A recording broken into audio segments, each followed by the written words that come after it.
CakePHP also provides a way to reuse your code throughout your site, and it does this with elements. When you hear the word elements, think reusability. This is bits of code that will be available on different pages, but perhaps in different locations.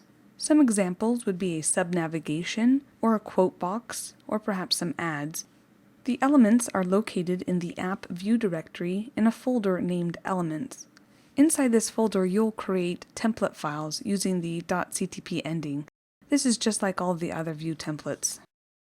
In order to use these elements, in our Vue we will call the element method and pass as a parameter the element view name. So for example, I would type echo this and then the element method, and then as a parameter I would pass in the element template that I would want to display on my page. I would suggest using the naming convention used for our Vue templates, which is all lowercase and separating words with an underscore.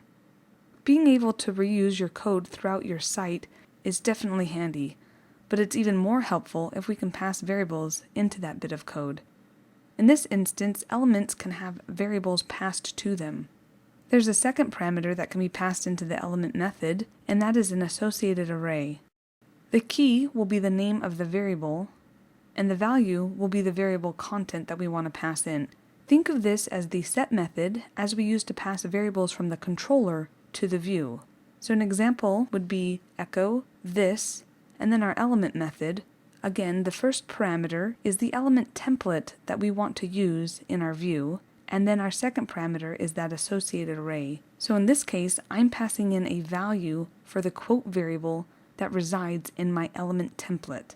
And then inside of my element template, I would have echo quote. Let's go ahead and see this in action.